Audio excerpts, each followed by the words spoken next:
hari ini kita telah mendengar pelbagai isu berkaitan hiburan yang sering menjadi hiasan muka hadapan akhbar dan membawa kepada permasalahan dan pengaruh kepada generasi masa kini. Budaya hedonisme ini semakin hari semakin menular dan menjadi sebahagian daripada cara hidup masyarakat moden. Golongan muda sering menjadi sasaran utama untuk menjayakan matlamat tersebut melalui pelbagai medium seperti media sosial, stesen televisyen yang mempamerkan hiburan yang semacam dan wujudan pusat-pusat hiburan seperti kelab malam dan kelab karaoke. Persoalannya, apakah itu hedonisme?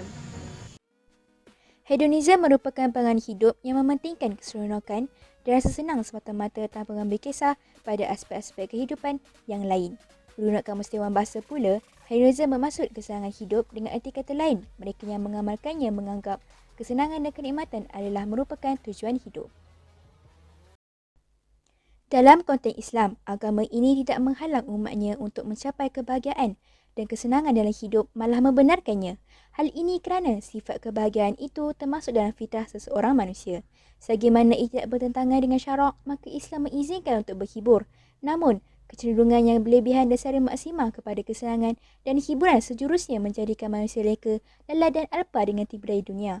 Maka jauhilah, mencegah itu lebih baik dari mengubati. Dalam dokumentari ini, kami memilih mendapatkan dapatan kajian daripada pelajar Universiti Putra Malaysia dengan mengadakan soal selidik melalui pautan Google Form. Objektif bagi dapatan kajian kami ini, pertama adalah mengkaji keburukan hedonisme terhadap masyarakat. Kedua, mengenal pasti terjadinya hedonisme. Ketiga, mencari jalan penyelesaian kepada masalah hedonisme. Dan yang terakhir sekali, mengkaji pengetahuan tentang budaya hedonisme dalam kalangan mahasiswa di Universiti Putra Malaysia. Bersama saya membincangkan tentang pandangan ahli falsafah mengenai hedonisme sekitar tahun 433 hingga 355 sebelum Masihi. Aristippus merupakan salah seorang murid ahli falsafah Yunani yang terkenal bernama Socrates. Menurut beliau, keseronokan adalah satu-satunya perkara yang dicari oleh semua manusia. Kemudiannya dikembangkan pula oleh Epicurus yang menyatakan bahawa tujuan hidup untuk kesenangan dan kedamaian. Menurut Plato dan Aristotle pula, mereka bersepakat mengenai 3 perkara, iaitu manakala Aristotle pula menyatakan bahawa kebahagiaan merupakan matlamat akhir kepuasan diri dan juga kesudahan sesuatu tindakan. Teori hedonisme yang menyatakan bahawa manusia melakukan sesuatu kerana nafsu telah ditentang oleh kerana kepuasan nafsu adalah menyebabkan kenikmatan. Maka matlamat segala tindakan yang dilakukan adalah kenikmatan.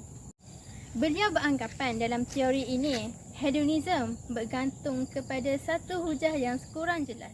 Dalam falsafah moden, menurut G.E. Mori, beliau berpegang kepada konsep baik yang bertitik tolak kepada keseronokan.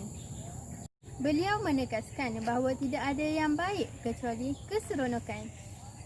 Malah, menurut beliau lagi, keseronokan sahaja yang menjadikan kebaikan sebagai satu matlamat dalam kehidupan. Sekian sahaja daripada saya. Okey, Assalamualaikum warahmatullahi wabarakatuh. So, dalam part saya kali ini, saya akan menunjukkan soalan-soalan yang kami buat di Google Form itu, okey. So, dalam soalan ni kita ada 3 bahagian A, B and C. So, A ni adalah yang bahagian latar belakang responden. So, responden kebanyakan adalah wanita, 76%, and sebenarnya adalah lelaki. Kemudian pelajaran. Pelajaran ni adalah kebanyakannya adalah daripada ijazah dan selebihnya adalah daripada diploma. Alright. So dalam bahagian B ni pula, bahagian B adalah soal sidik yang mengkhususkan kepada pengetahuan responden tentang hedonisme ini. Okey, tentang budaya-budaya hedonisme ini. So kita pergi next slide. Okey, next slide adakah anda pernah dengar mengenai hedonisme? So kebanyakannya adalah tidak pernah mendengar tentang hedonisme ini, and kebanyakannya adalah mungkin, and yang selebihnya adalah ya, pernah mendengarnya. Alright. So apakah yang dimaksudkan dengan hedonisme?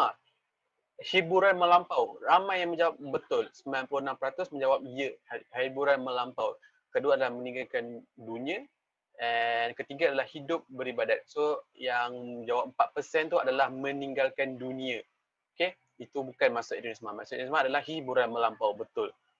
Alright, so soalan seterusnya lah. Manakah situasi berikut merupakan budaya hedonisme? Okey, so situasi pertama adalah Siti tidak mengendahkan arahan ibunya yang menyuruh bersihkan diri. Salah. So jawapan ada seorang je yang jawab. Mawar sengaja melewatkan solat kerana menonton drama. Alright, itu pun betul. 16 orang menjawab.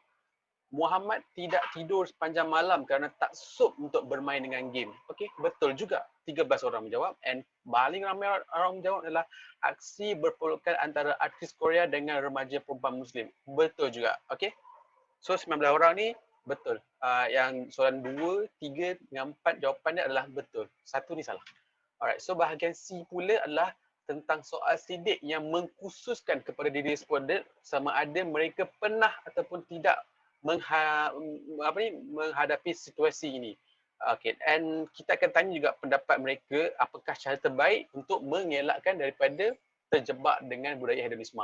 Okay, so adakah anda pernah terjebak dengan budaya hedonisme? Ramai yang mengatakan tidak dan menjawab ya. Kebanyakan dia adalah stabil. So ada yang pernah, ada yang tidak.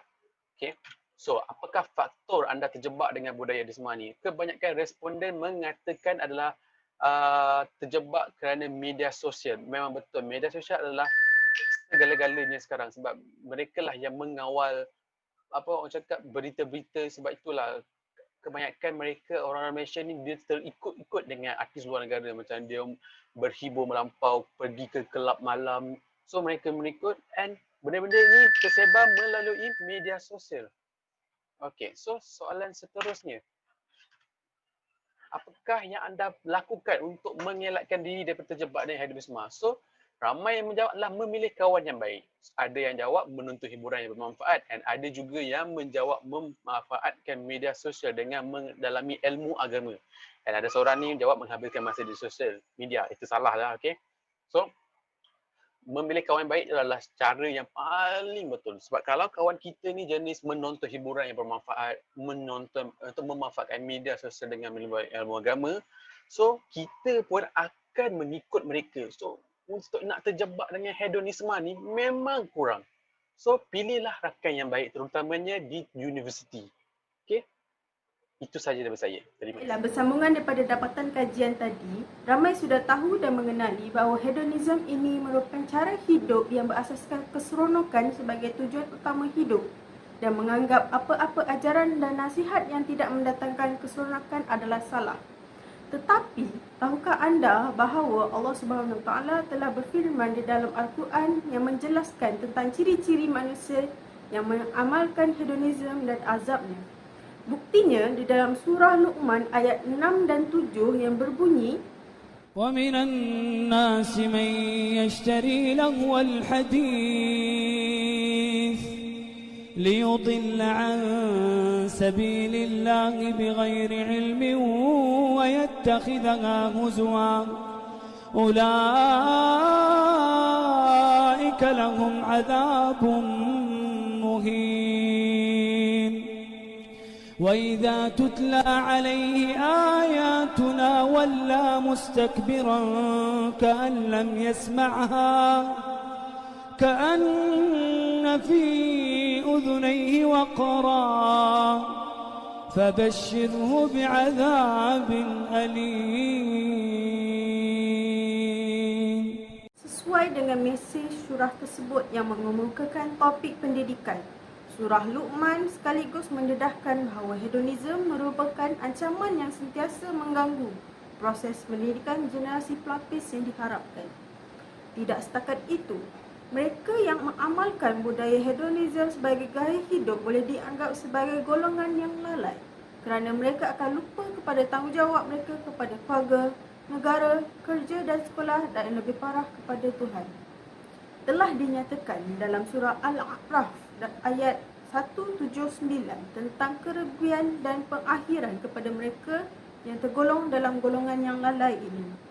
وَلَقَدْ ذَرَأْنَا لِجَهَنَّمَ كَثِيرًا مِنَ الْجِنِّ وَالْإِنسِ لَهُمْ قُلُوبٌ لَا يَفْقَهُونَ بِهَا وَلَهُمْ أَعْيُنٌ لَا يُبْصِرُونَ بِهَا ولهم آذان لا يسمعون بها أولئك